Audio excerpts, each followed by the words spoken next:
Kanwil saya sudah sampaikan kepada saya, kemudian dari eselon 1 sampaikan menginformasikan kepada saya akhirnya berkesimpulan begini. Pendidikan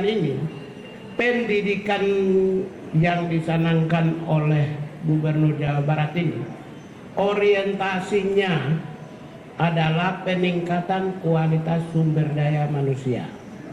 Kualitasnya apa? Satu, knowledge, pengetahuan. Yang kedua, peningkatan keterampilan. Yang ketiga adalah peningkatan mental, kualitas mental, produktivitas, disiplin, tanggung jawab. Kalau variabel-variabel ini seirama, senasib, sejiwa dengan hak asasi manusia, ya, berarti nggak ada dong, tidak masuk ke wilayah-wilayah yang bertentangan dengan hak asasi manusia.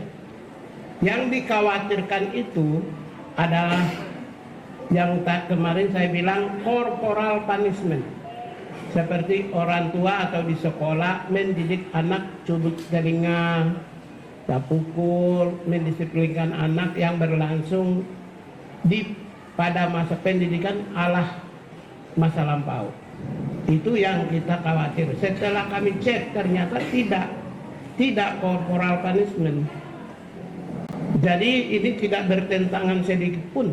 Gini, kami menyampaikan bahwa ada problematika dalam spirit kebangsaan kita, yaitu membangun narasi agar anak-anak muda Indonesia, khususnya anak-anak di Provinsi Jawa Barat yang sedang menekuni jenjang pendidikan SMP dan SMA serta sederajat atau sanawiyah dan madrasah aliyah, yaitu pola pendidikan karakter melalui peningkatan kualitas disiplin hidup dan perubahan pola hidup. Nah, prinsip perubahan pola hidup itu apa sih yang terjadi? Yang terjadi pada anak-anak di Jawa Barat itu pola hidupnya adalah mereka rata-rata tidurnya jam 4 pagi. Karena waktunya dihabiskan untuk main game online. Kemudian berdampak pada mereka tidak bersekolah. Selain berdampak tidak bersekolah, mereka sering terorganisir secara sistemik melalui kekuatan media sosial, melakukan pertarungan-pertarungan secara terbuka dan tertutup, melahirkan banyak orang yang terluka, bahkan banyak orang yang meninggal. Kemudian yang berikutnya adalah beredarnya obat-obat yang tidak layak dikonsumsi dari sisi kesehatan, yang dijual secara terbuka sebenarnya, berharga di bawah Rp10.000 dengan 3 butir, istilahnya eksimer dan sejenisnya, serta minuman-minuman yang beredar secara luas yang bisa diakses oleh anak-anak SMP. Nah, ini adalah problem yang harus segera diselesaikan. Nah, problem itu ternyata tidak bisa diselesaikan di internal sekolah melalui pendekatan bimbingan konseling. Dan problem itu juga tidak bisa diselesaikan di internal keluarga oleh ayah dan ibunya. Nah, karena problem ini tidak bisa diselesaikan di sekolah dan di keluarga, serta tidak semua problem itu bisa ditangani lewat peradilan anak, maka harus ada upaya jangka pendek yang bisa dilakukan melalui pola pendidikan disiplin siswa. Dalam kaidah bahasa saya adalah pendidikan bela negara dengan penguatan pendidikan berkarakter. Maka kami menggandeng lembaga TNI, karena TNI memiliki pengalaman dalam melakukan pola pendidikan baik untuk kalangan militer maupun kalangan sipil. Di kalangan sipil dikenal namanya prajabatan.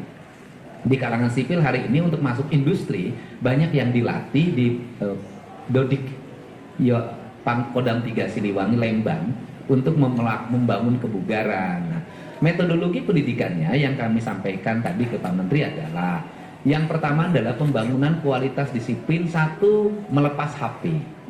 2, melepas tradisi bermotor. 3, melepas minuman keras. 4, melepas obat-obatan terlarang. Kelima, melepas konsumsi zat adaptif lainnya yang merusak saraf dan pikirannya, dengan membangun pola tidur maksimal jam 10 malam. Kemudian mereka bangun jam 4 pagi, mereka mandi, salat subuh bagi yang beragama Islam, membereskan ruang tempat tidurnya, masuk ke masjid, dan kemudian mendapat bimbingan rohani dari kiai yang menjadi bimbingan konselingnya. Setelah itu mereka sarapan pagi, setelah sarapan pagi mereka berolahraga, setelah mereka berolahraga mereka langsung mengikuti ruang kelas pembelajaran sebagaimana dia didapatkan di sekolah. Kami mendatangkan guru dari berbagai tempat dan kemudian setelah itu mereka salat duhur, kemudian istirahat. Setelah istirahat mereka mengikuti program minat dan bakat melalui pendekatan olahraga. Dan kemudian maghrib dia masuk masjid lagi, belajar ngaji lagi, kemudian sampai isya dan kemudian nanti mereka makan malam dan kembali ke tempat mereka tidur untuk tidur malam. Jadi model itu yang kami kembangkan dan kami tadi konsultasikan bahwa tidak ada pelanggaran-pelanggaran yang dilakukan terhadap hak-hak anak sendiri. Nah, kalau bicara orang banyak memperdebatkan persoalan apakah mereka, bagaimana mereka belajarnya, pertama justru dengan barak ini mereka jadi belajar. Mereka jadi ada gurunya. Kenapa? Karena selama ini mereka bolos. Mereka tidak pernah belajar. Bangunnya rata-rata jam 10 siang. Nah ini adalah. Kemudian yang kedua, bagaimana lingkungannya di barak itu, di komplek pendidikan itu mereka mendapat lingkungan yang baik. Karena selama ini mereka di lingkungan rumahnya tidak mendapat lingkungan yang baik, di lingkungan sekolahnya tidak mendapat lingkungan yang baik, mereka menjadi anak jalanan.